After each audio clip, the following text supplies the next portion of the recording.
तो सभी भाइयों को मेरी तरफ से जय श्री राम। उम्मीद करता हूँ सभी लोग एकदम बढ़िया होगे और वेल आगे भी बढ़िया ही रहना। तो इस संडे शाम को लाइव स्ट्रीम होने वाली है, तो प्लीज यार जरूर से ज्वाइन कर लेना। एंड अब चलो बिना ज्यादा देरी करे अपने एपिसोड्स को जल्दी से स्टार्ट कर लेते हैं। तो अब हमारे एपिसोड की स्टार्टिंग होती है, जहाँ पर हम देखते हैं ह्योंग डैगर को पकड़ते हुए आगे की तरफ भागकर सोच रहा होता है, जो भी इंसान यहाँ पर ह्यूमन का फर्म चलाते हैं ये सिर्फ कूड़ा करकट बटोरने वाले मामूली से डाकू नहीं है। इनमें से कई सारे मेंबर्स तो मॉन्स्टर का भी साथ देते हैं। ये घायल होने का नाटक करके और मदद मांगकर दूसरे प्लेयर्स को फंसाते हैं, जिसके बाद ये लोग उन्हें किडनैप कर लेते हैं। जिसके बाद ये विक्टिम की सभी चीजों को लूट लेते हैं और मास उन मॉन्स्टर्स को बेच देते हैं जो कि इनके साथ मिले हुए हैं। शायद ज्यादातर जितने भी प्लेयर्स ह्यूमन के उस फर्म में जाते हैं वो सभी खत्म हो जाते हैं। एंड इतना बताने के साथ ही हमारा सीन शिफ्ट होता है दूसरी तरफ, जहाँ पर कोई हंसते हुए बोल रहा होता है, देखो ब्लड सोर्ड और फॉक्सीटेल, अगर हमने उन्हें पकड़ लिया तो हमें सच में बहुत ज्यादा पैसे मिलेंगे। आखिरकार वैसे भी ये फांते और एडोरा के बाद सबसे ज्यादा मजबूत टीम है, जिस वजह से उन्हें टूटते हुए देखना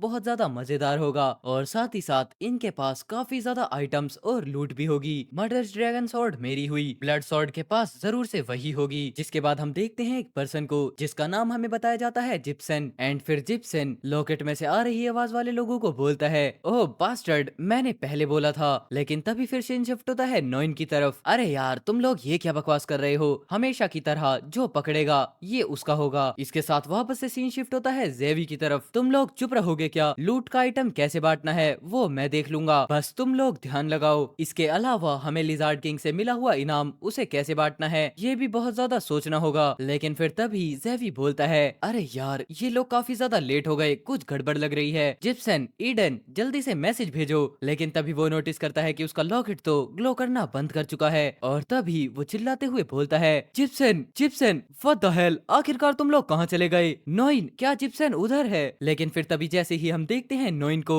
हमें वहाँ पर नोइन के बदले सिर्फ उसका कटा हुआ हाथ दिखता है। अभी अभी तो वो लोग झगड़ रहे थे कि आखिरकार लूट का सामान कौन रखेगा, तो अब वो चले कहाँ गए? क्या इसका मतलब? एंड इतना सोचने के साथ ही जेवी जल्दी से खड़े हो जाता है, जरूर से हमारे आसपास एनिमी है। मेरी जो करंट रैंक है वो अभी 15 है, लेकिन जो मेरी स्किल्स हैं वो टॉप 10 के लोगों के बराबर हैं। इतना सोचने के साथ ही जेवी चिल्लाकर बोलता है, हे कहाँ पर हो तुम? पर साथ ही साथ जेवी के मन में एक क्वेश्चन भी होता है, आखिरकार जब मेरे साथी मारे जा रहे थे तब मैं उस एनिमी को क्यों नहीं पकड़ पाया? अब इतना सोचने के साथ ही जेवी की नजर पीछे की तरफ घूमती है और वो देखता है जिप्सन को, जहाँ पर जिप्सन मर चुका है और उसकी बॉडी पूरे तरीके से खून में लथपथ होती है। तुम जल्दी से भाग जाओ, यहाँ भूत है। इतना बोलने के साथ ही जिप्सन नीचे गिरने लगता है और तभी हम देखते हैं जेवी के पीछे कोई और नहीं बल्कि अपना ह्योंग खड़ा होता है। और अब जाकर जेवी को ह्योंग की प्रेजेंस का एहसास होता है, लेकिन तब तक काफी ज्यादा देर हो चुकी होती है, क्योंकि ह्योंग बिना ज्यादा देरी करे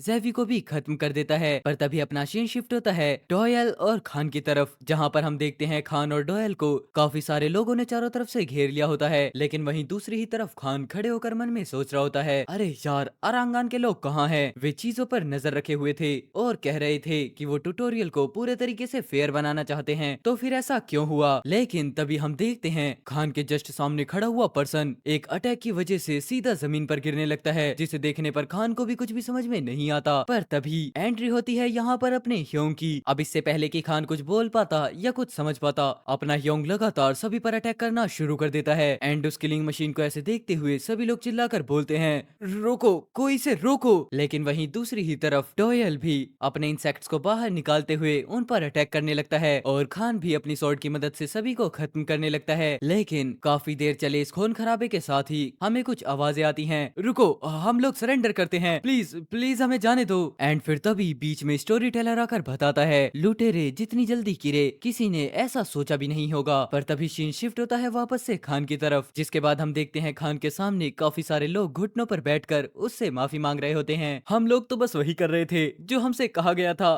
प्लीज प्लीज हमारा यकीन करो। हाँ ये सही बोल रहा है, अगर हमें जिंदा रहना था तो हमें वही करना पड़ा जो उन्होंने कहा था, प्लीज हमारी बातों को मानो। लेकिन उसके जवाब में खान बोलता है, तो बताओ तुम लोग हारगान से अलग कैसे हो? जिसके बाद कुछ लोग बोलते हैं, क्या तुम क्या बात कर रहे हो? पर तभी खान गुस्से में आगे बढ़कर बोलता है, कम से कम हारगान अपने परिवार को मरते हुए देख रोया तो था, लेकिन तुमने तो अपने ही लोगों को बेचते समय शायद हंसा होगा। खान अपनी सोर्ड को उसके पेट के आर पार करते हुए बोलता है, और और तो और बचे हुए जिंदा लोगों को मारकर तुम्हें शायद मजा भी आया होगा।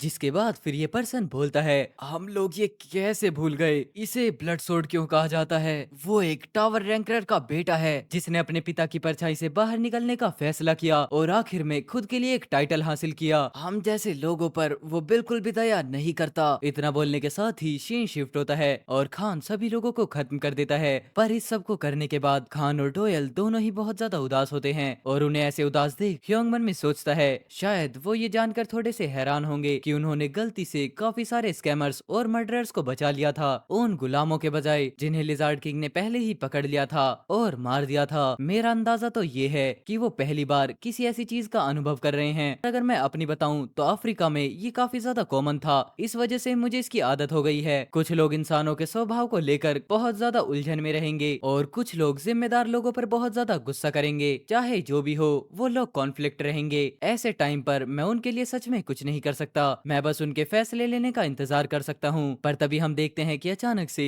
खान को ह्योंग की प्रेजेंस फील हो जाती है, जिसके बाद वो अपने चेहरे को ऊपर कर बोलता है, तुम ठीक कैसे हो। जिस पर ह्योंग बोलता है, मुझे इसकी आदत है। अच्छा, तो इसका मतलब मैं सोच भी नहीं सकता कि तुमने कैसी जिंदगी जी है। क्या तुम्हारी दुनिया के लोग सभी तुम्हारी ही तरह हैं। जिस बात को सुनने के बाद ह्योंग बताता है, अगर ऐसा ही होता तो अब तक मेरी दुनिया पागल हो गई होती। एंड इस जवाब को सुनने के बाद खान वापस से अपने चेहरे को नीचे कर लेता है, पर साथ ही साथ वो बोलता है, क्या मैं सच कहूँ मुझे हैरानी है कि ये लोग हमारे साथ विक्टिम कार्ड प्ले कर रहे थे, पर सच कहूँ तो हम दोनों भी तुमसे बहुत ज्यादा डरते हैं। अब इस बात को सुनने के बाद अपना ह्योंग पूरे तरीके से शांत हो जाता है, पर तभी खान वापस से खड़े होकर बोलता है, तुमने जिस तरह अपना आपा नहीं खोया उसे देखकर लगता है कि तुम्हें स्टार्टिंग से ही उन पर शक था, और वैसे भी तुमने तो पहले से ही किसी पर भरोसा नहीं किया था, है ना। एंड इतना बोलते हुए खान मन में सोच रहा होता है, इसका मतलब उसने हम पर भी कभी भरोसा नहीं किया। लेकिन इस चीज को क्लियर करते हुए ह्योंग हमें बताता है, उन्हें ये महसूस होने के बाद जरूर दुख हुआ होगा। मैंने स्टार्टिंग में ही टावर पे किसी भी प्लेयर पर भरोसा करने की प्लानिंग नहीं बनाई थी, इस वजह से हमारी टीम या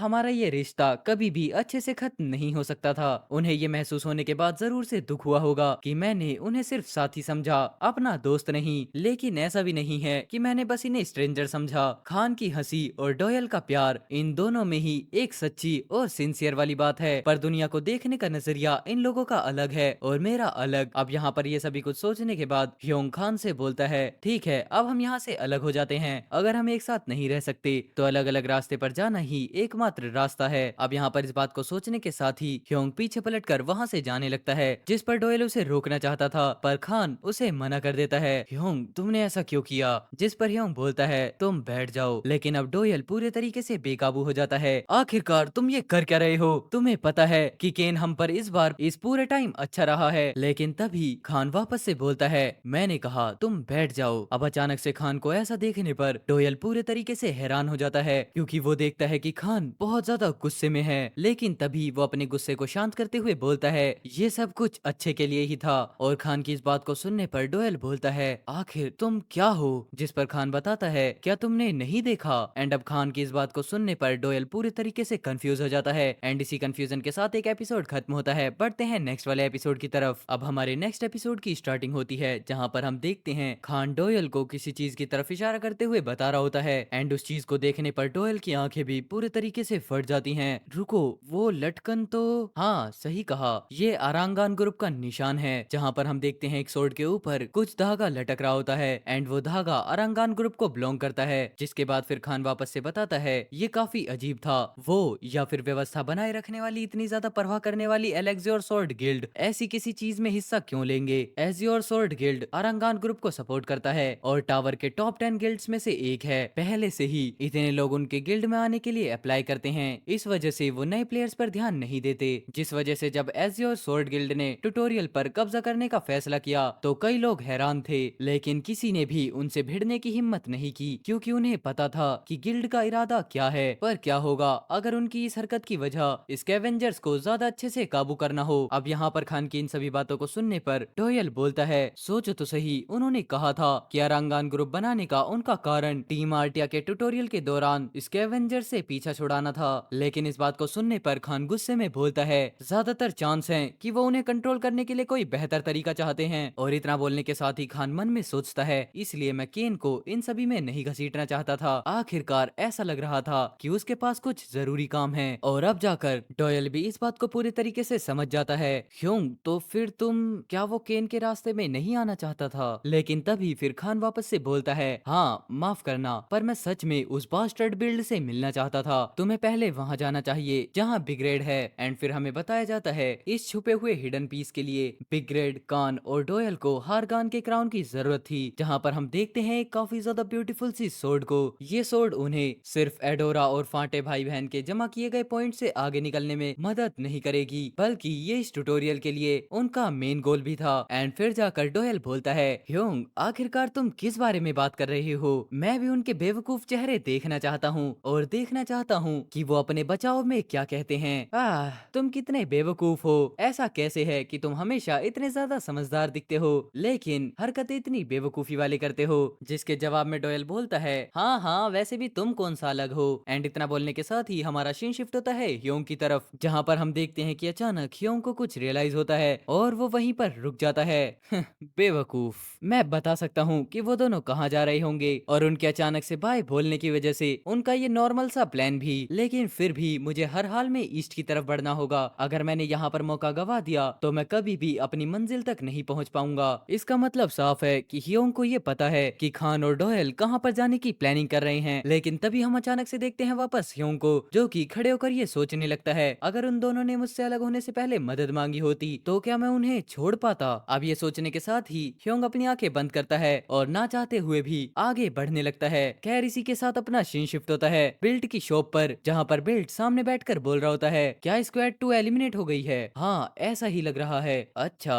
तो इसका मतलब इसमें कोई भी शक नहीं कि ये उन्हीं लोगों का काम है। मैंने तो उन लोगों को भेजा था क्योंकि उन्होंने कहा था कि वो कर सकते हैं, पर वो तो खुद ही मारे गए। हाँ, हमने हारगान को यूं ही गवा दिया। बेवकूफो, तुम्हें मुझे सच में इन चीजों में शामिल क्यों करना पड़ा? अब बिल्ट को इतने ज्यादा गुस्से में देखते हुए सामने खड़ा हुआ पर्सन बोलता है, माफ करना सर, मैं माफी चाहता हूँ। लेकिन तभी बिल्ट अचानक से काम वे में बोलता है, स्क्वाड 1 को रेडी करो। और अब इस बात को सुनने पर सामने खड़ा हुआ पर्सन पूरे तरीके से हैरान हो जाता है, सर क्या स्क्वाड 1? एंड फिर जाकर हमें बताया जाता है स्क्वाड 1 इस ग्रुप के मेंबर्स आरांग के वो एलीट हैं जिन्हें एज़्योर स्वॉर्ड गिल्ड ने खुद ट्रेनिंग दी थी। एंड फिर तभी ये पर्सन सोच रहा होता है वो सिर्फ 3 लोगों को खत्म करने के लिए उस स्क्वाड का इस्तेमाल करना चाहते हैं। जिसके बाद फिर बेल्ट बताता है उन तीनों ब्लड स्वॉर्ड, फॉक्सीटेल और उस नकाबपोश वाले बास्टर्ड ने स्क्वाड 2 को आसानी से हरा दिया। वो हमारी इनिशियल एक्सपेक्टेशन से काफी ज्यादा स्ट्रॉन्ग हैं और साथ ही साथ अब मैं भी चलूंगा। अब बेल्ट की इस बात को सुनने पर सामने खड़ा हुआ पर्सन तो पूरे तरीके से हैरान हो जाता है, क्या उन तीनों को हराने के लिए स्क्वाड 1 और बेल्ट भी चलेंगे? लेकिन वहीं सामने बैठा हुआ बेल्ट अभी भी सोच रहा होता है, सोचो कि ये तब हुआ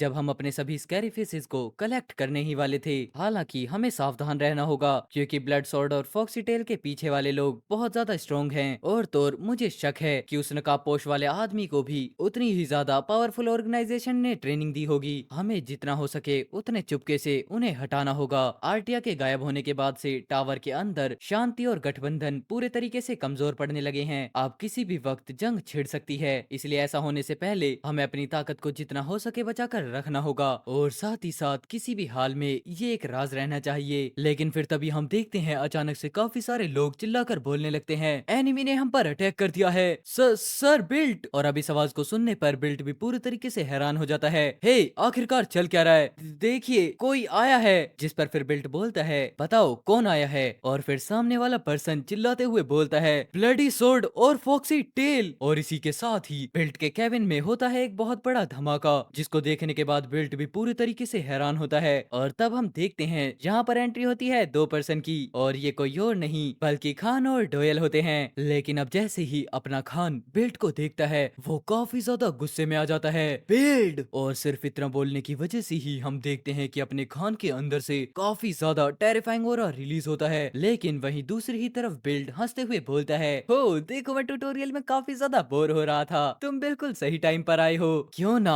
अब हम थोड़ा सा खेल लें आयरन लॉयन के बच्चे। अब इस बात को सुनने के बाद हम देखते हैं अपना खान और भी ज्यादा गुस्से में आ जाता है एंड वो भी अपनी सोर्ड को लेकर आगे बढ़ जाता है। जिसके बाद खान और बिल्ड के बीच में होता है एक टकराव। लेकिन इस फाइट के बीच में ही अचानक से अपना सीन शिफ्ट होता है ब्राउन प्लेन्स के डोमेन ऑफ ओर्क पर, मतलब कि ओर्क्स की टेरिटरी पर। लेकिन फिर तभी हम देखते हैं अचानक से ओर्क्स को कुछ फील होता है। अब इससे पहले उनकी नजरें घूम घूमती उनका सर धड़ से अलग हो जाता है और देखते ही देखते अपना ह्योंग लगातार सभी को खत्म करने लगता है। लेकिन तभी अपना ह्योंग एक और को गले से पकड़ते हुए थोड़ा दूर लेकर आ जाता है एंड अपने ह्योंग को देखने पर और की आंखों में डर साफ नजर आता है कि क्या एक ही इंसान बहुत पावरफुल, मैं जिंदा हूँ। पर तभी ह्योंग बोलता है, मेरा बस एक सवाल है, क्या तुमने यहाँ आसपास पहाड़ी की चोटी पर कहीं किसी एक शिकारी का घर देखा है? और उसके जवाब में और बोलता है, हाँ हाँ एक देखा है, पर मैंने नहीं देखा, वहाँ बाउतरी का टॉप पर, वहाँ जाओ। पर तभी ह्योंग बोलता है, मिल गया। उस आदमी को पता है कि हिडन पीस आकाशा स्नेक कहाँ है, वो हमारा साथी है। आकाशा का स्नेक केवल एक खास टाइम पर, एक खास जगह पर और कुछ खास शर्तों पर ही सामने आता है और उस आदमी के मदद के बिना मैं उसे नहीं ढूंढ पाऊंगा। अब इतना सोचने के बाद ही ह्योंग पूछता है, तो बताओ वो कहाँ है? और एंड वेल इसी के साथ अपना एक और एपिसोड खत्म होता है। बढ़ते हैं नेक्स्ट वाले एपिसोड की तरफ। अब हम इससे पहले अपने नेक्स्ट एपिसोड को स्टार्ट करें, मैं आप लोगों को बता देना चाहता हूँ कि हमने अपने मांगा एसवाई वाले चैनल को भी वापस कंटिन्यू कर दिया है एंड कल से उस पर वापस से रेगुलर वीडियोस अपलोड होनी स्टार्ट हो जाएंगी। तो चैनल के लिंक डिस्क्रिप्शन में है, प्लीज से एक बार चेकआउट जरूर करना। एंड अब बढ़ते हैं नेक्स्ट वाले एपिसोड की तरफ को। सो अब हमारे नेक्स्ट एपिसोड की स्टार्टिंग होती है जहाँ पर हम देखते हैं ह्योंग स्नेक के बारे में बताते हुए बोलता है, ऐसा कहा जाता है कि जो आकाशा का स्नेक है वो खुली हवा में सांस लेने के लिए सिर्फ कभी कभी बाहर आता है और इसके दौरान ही वो अपने खाली पेट को भी भर लेता है। मेरा छोटा भाई उस स्नेक को पकड़ने की कोशिश में उस आदमी से मिल गया जबकि उसे पहले से कुछ पता भी नहीं था एंड फिर उस पर्सन ने मेरे भाई को आर्टिया के स्नेक से बचाया था और वो था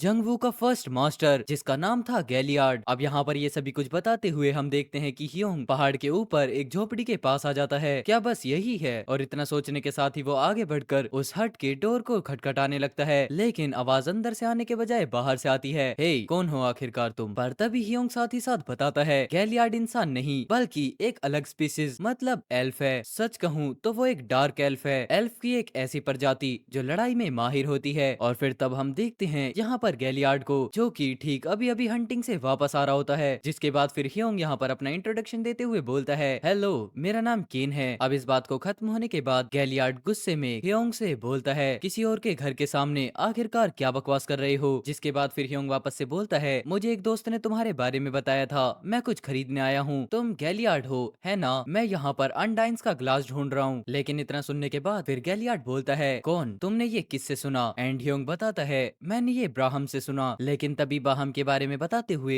ह्योंग हमें बताने लगता है, ब्राहम गैलियार्ड का पुराना दोस्त है और साथ ही जंगवू का सेकंड मास्टर भी। मैं उस आदमी से कभी नहीं मिला, पर ऐसा भी नहीं है कि मुझे मिलना है। लेकिन इसी बातचीत के बीच हम देखते हैं गैलियार्ड गुस्से में अपने हाथ को सर पर पटकते हुए बोलता है, वो बास्टर्ड, मैंने उससे अपना मुंह बंद करने के लिए कहा था। पर तभी गैलियार्ड डोर को ओपन करते हुए बोलता है, चलो ठीक है अंदर आ जाओ। अब जैसे ही गैलियार्ड अपने घर के अंदर आता है हम देखते हैं कि चारों तरफ सिर्फ वेपन्स ही वेपन्स रखे होते हैं। पर तभी गैलियार्ड अपने शिकार को नीचे पटकते हुए बोलता है, चलो बात करते हैं, तुम्हें वो ग्लास चाहिए? जिसके जवाब में ह्योंग बोलता है, हाँ वही वाला। एंड तब हमें बताया जाता है अनडाइंस ग्लास एक ऐसा आर्टिफैक्ट है जो कि आकाशाज की स्पिरिट को इनक्रेडिबल अमाउंट में कंटेन कर सकता है और इसीलिए आकाशाज का स्नेक इसे ही सबसे ज्यादा खाना पसंद करता है। लेकिन यहाँ पर दिक्कत वाली बात ये है कि इस ग्लास को बनाना सिर्फ गैलियार्ड को ही आता है। लेकिन फिर तभी गैलियार्ड अपनी बात को कंटिन्यू करता है, तुम्हें पता है इसे बनाने में क्या क्या लगता है? हाँ मुझे बस थोड़ा बहुत पता है। ठीक है तो चलो शुरू करते हैं। पर तभी हम देखते हैं अचानक से सिस्टम से एक हिडन क्वेस्ट आता है। डिस्क्रिप्शन, गैलियार्ड ने कई सारे प्लेयर्स को टेस्ट किया है और वो अपने एक वर्दी को ढूंढ रहा है। खैर वो हवा जितना तेज होने के लिए जाना जाता है। तुम अब उसके साथ हाइड एंड सीक खेलो, अगर तुम उसके 10 ट्राई के अंदर 5 बार उसे ढूंढ लेते हो तो तुम टेस्ट को पास कर लोगे। अब इस चीज का रिवॉर्ड उस बात पर डिपेंड करता है कि तुम कितनी बार उसे ढूंढने में सक्सेसफुल होते हो। अगर तुमने उसे 3 बार ढूंढ लिया तो तुम्हें अनडाइन ग्लास मिल जाएगा, अगर 5 बार तो अनडाइन ग्लास के साथ कुछ हिडन चीज भी। अब कई सारे प्लेयर्स के अंदर से सिर्फ 5 लोगों ने ही गैलियार्ड के उस टेस्ट को पास किया है। अगर उसे हर बार कोई पकड़ने में कामयाब होता है तो वो गैलियार्ड की इस स्किल को सीख जाएगा, ब्लॉकिंग स्टेप, जो कि एक काफी ज्यादा यूनिक स्किल है और ये डार्क एल्फ के अंदर भी बहुत कम देखने को मिलता है। ये स्किल किसी भी इंसान को तेजी से चलने और छिपने में माहिर बनाती है। इसका मतलब ये स्किल मेरे लिए परफेक्ट होगी। लेकिन यहाँ पर बस यही नहीं है, वो इवॉल्व होकर टेलीपोर्टेशन में बदल सकता है जो कि करंट नंबर 1 रैंकर की सिग्नेचर स्किल है। और फिर तभी हम देखते हैं गैलियार्ड ह्योंग को एक जगह पर लेकर आ जाता है और फिर वो उससे बोलता है टेस्ट बहुत ज्यादा सिंपल है, तुम्हें बस मुझे ढूंढना है और टैप करना है और हर ट्राई के लिए तुम्हारे पास 15 मिनट होंगी। क्योंकि हमारी एबिलिटीज के अंदर बहुत ज्यादा डिफरेंस है तो मैं तुम्हें कुछ छूट दूंगा और उसमें मैं अपने हाथ का यूज नहीं करूंगा और साथ ही साथ चलने वाली स्किल के अलावा मैं और कोई भी स्किल यूज नहीं करूंगा। तो चलो आप शुरू करते हैं। और इतना बोलने के साथ ही हम देखते हैं कि अचानक से गैलियार्ड ह्योंग के सामने से गायब हो जाता है। वो तो बिल्कुल हवा जैसा है, मैं उसे पकड़ भी नहीं पा रहा हूँ, लेकिन हाई इंटेंटेड सेंसेस और ड्रैगन आइज। अब इतना बोलने के साथ ही हम देखते हैं ह्योंग का नजरिया पूरे तरीके से बदल जाता है और अब उसे गैलियार्ड का ओरा फील होने लगता है। यहाँ तक कि ड्रैगन आइज की मदद से वो गैलियार्ड के ओरा को देख भी सकता है। तो चलो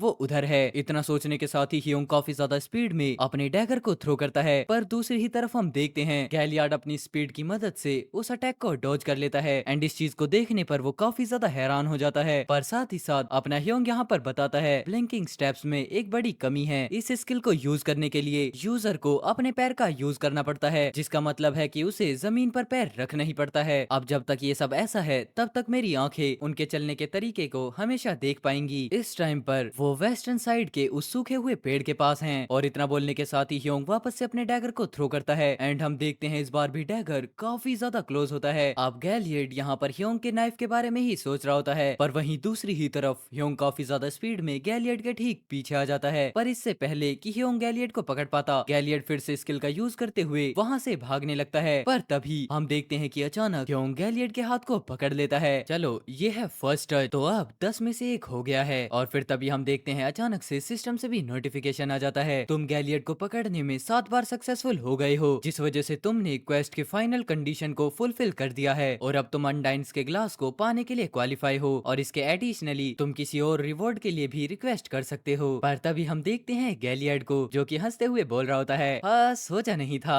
मैं इतनी आसानी से हार जाऊंगा, तुमने आखिरकार क्या किया, ये खेल इतना ज्यादा आसान तो नहीं होना चाहिए। जिसके बदले अपना ह्योंग बोलता है ये तो मेरा ट्रेड सीक्रेट है। पर वहीं दूसरी ही तरफ मन में गैलियड सोच रहा होता है शायद ये वही यंग मैन है जिसका मैं इतने सालों से इंतजार कर रहा था। एंड इतना सोचने के बाद गैलियड बोलता है ठीक है अब तुम मुझे फॉलो करो। जिसके ठीक बाद अपना सीन शिफ्ट होता है गैलियड के स्टोर रूम में और उसके बाद फिर वो अपने एक बैग को पकड़ाते हुए बोलता है ये लो ये रहा इसे ले लो। पर इस चीज को देखने पर ह्योंग मन में सोच रहा होता है वो इतनी ज्यादा कीमती चीज को ऐसे ही कोने में कैसे छोड़ सकता है। जिसके बाद ह्योंग बैग को खोलता है और चेक करता है अनडाइन के उस ग्लास को, तो ये है अनडाइंस का ग्लास। ये एक अनडाइन ग्लास है जिसका टाइप है जेम और ये ग्रेड ए का है। ये जेम आकाशा में मैनिफेस्ट हुआ था और ये उन लोगों के लिए एक अनमोल खजाना है जो कि आकाशाज की स्किल को यूज कर सकते हैं, लेकिन जो नहीं कर सकते उनके लिए ये एक खतरा है। खैर इसके अंदर अनडाइंस की ब्लेसिंग है जो कि अनडाइन के कंटेंट को इनहेंस कर देंगी और साथ ही साथ वाटर स्प्रेड भी है। खैर तभी हम देखते हैं फिर यहाँ पर गैलियड ह्योंग को बताता है इसे टूटने मत देना, थोड़ा ध्यान रखना क्योंकि अगर इसके अंदर की चीजें बाहर निकल गईं तो बहुत बड़ी तबाही हो जाएगी। और इस बात को सुनने पर ह्योंग बताता है ठीक है मैं ध्यान रखूंगा मुझे पता है। देन हमें यहाँ पर बताया जाता है आकाशाज के अंदर ऐसी चीजें एग्जिस्ट करती हैं जो कि फिजिकल वर्ल्ड के अंदर नहीं रह सकती और अगर ये स्केप कर कर फिजिकल वर्ल्ड के अंदर एंटर हो गई तो एक मैसिव एक्सप्लोजन होगा। खैर यहाँ पर ह्योंग हमें ये सभी कुछ बता ही रहा होता है, पर तभी हम देखते हैं गैलियड एक बुक को आगे करते हुए बोलता है तुम इसे भी ले लो। जिसके बाद हमें बताया जाता है ये है ब्लिंकिंग स्टेप्स जो कि ग्रेड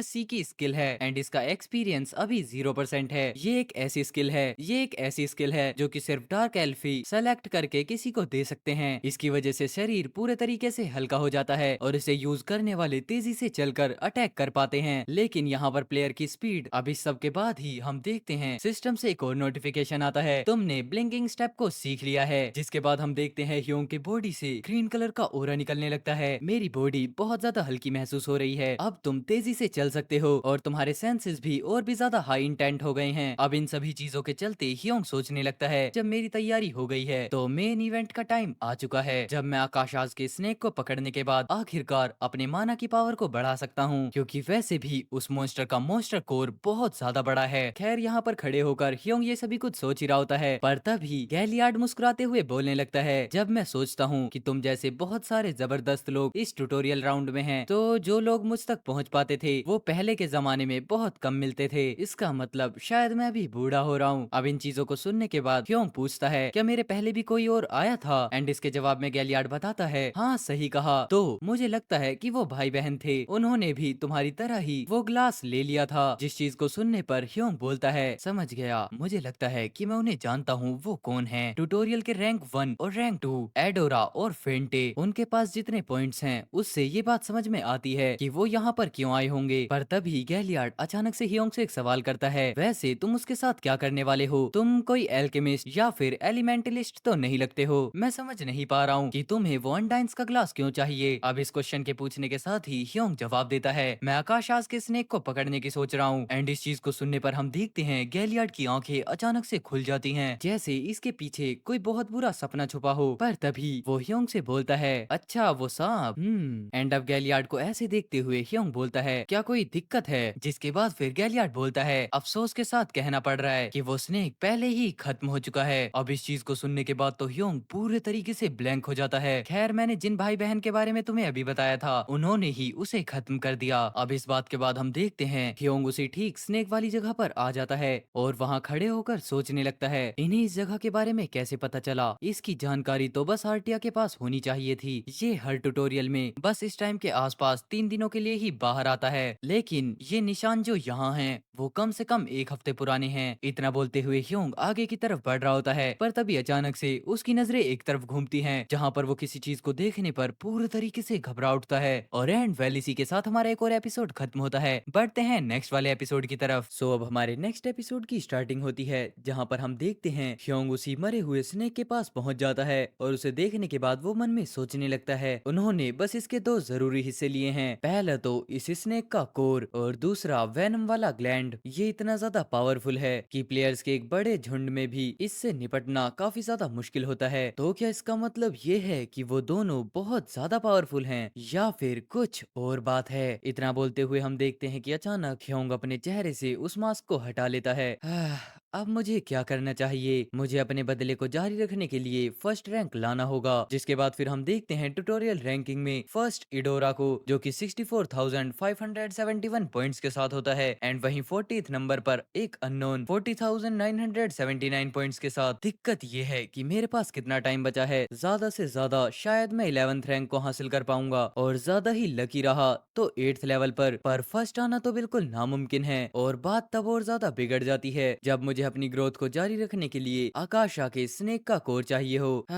मेरे प्लान्स के बीच में इतने ज्यादा ऑब्स्टिकल्स। अब ये सभी कुछ सोचने के साथ ही अचानक ह्योंग की नजरें घूमती हैं और वो देखता है ब्लड के बीच में काफी सारे फुटस्टेप्स को। रुको, ये क्या है? इसकी बॉडी के ऊपर एक बहुत बड़ा घाव है। ऐसा लगता है जैसे इसके सर से कुछ निकाला गया है। इसका दिमाग और यहाँ पर बहुत सारे पैरों के निशान हैं। ऐसा लगता है एडोरा और फांते के बाद यहाँ पर कोई और ग्रुप भी आया था और चला गया। ऑर्क्स, मुझे लग रहा है ये कुछ गड़बड़ है, चलो चलकर देखते हैं। ह्योंग बस अब इन सभी फुटस्टेप्स को देखने भर से ही रियलाइज कर लेता है। पर तभी हमारा सीन शिफ्ट होता है, जहाँ पर सिस्टम किसी को नोटिफाई करते हुए बताता है ट्यूटोरियल के खत्म होने का टाइम। लेकिन तभी हमारा सीन शिफ्ट होता है दूसरी तरफ, जहाँ पर हम देखते हैं एक पर्सन को जो कि बोलता है, क्या मुझे हंट करना है? एंड हमें बताया जाता है ये है बेन, जो कि ट्यूटोरियल रैंकिंग की 6th प्लेस पर है। लेकिन फिर तभी बेन के सामने खड़ा हुआ पर्सन बोलता है, ये सही है सर, बिल्ड ने स्क्वाड 1 को सभी मेंबर्स को बाहर निकलने के लिए बुलाया है। लेकिन तभी इतना सुनने के बाद बेन हाथ को हिलाते हुए मना कर बोलता है, किसी और को भेजो, मैं अभी अपनी रैंक को बढ़ाने में व्यस्त हूँ। अगर तुम सर बिल्ड को बताओगे तो उन्हें समझ आ जाना चाहिए। इतना बोलने के साथ बेन बताता है, टावर के लोग तुम्हें तभी पहचानेंगे जब तुम टॉप 5 में होगे। लोगों को खत्म करने जैसी बेवकूफी भरी चीजों पर टाइम बर्बाद करना, और उस आदमी के लिए जो कि टॉप 10 में भी नहीं है। अब इससे पहले कि बेन कुछ सोच पाता, तभी सामने खड़ा हुआ पर्सन बोलता है, ये सर बिल्ड का एक स्पेशल ऑर्डर है। उन्होंने सबको बता दिया है कि जो उनके आदेश को मना करेगा उसका सर काट दिया जाएगा। अब इस बात को सुनने के बाद तो अचानक से बेन पूरे तरीके से घबरा उठता है और फिर तभी वो बोलता है, स्पेशल? हाँ हाँ, मैंने बिल्कुल सही कहा। इसलिए उन्होंने स्क्वाड 1 को एक साथ इकट्ठा होने के लिए कहा है, और साथ ही जो कोई भी उस मिशन को पूरा करेगा उसे अपांग के थ्रू जमा किए गए सारे टोकन मिलेंगे। अब इस बात को सुनने के बाद बेन पूरे तरीके से चौंक उठता है। क्या सब के सब अपांग यांग के टोकनों का पूरा भंडार। वो एक ही आदमी को कुछ हजार टोकन देने जा रहा है, जिस वजह से ये रैंक को बदलने के लिए काफी हैं। और इसके अलावा इसका ये भी मतलब है जो इस काम को पूरा करेगा बिल्ट उसे जरूर सपोर्ट करेगा। अब बेन के ख्यालों के बीच में अचानक सामने खड़ा हुआ पर्सन बोलता है उन्होंने सावधानी बरतने के लिए भी कहा है, क्योंकि इन लोगों ने स्क्वाड 2 को पूरे तरीके से खत्म कर दिया है। एंड इस बात को सुनने पर बेन सिर्फ एक ही चीज सोचता है, रुको,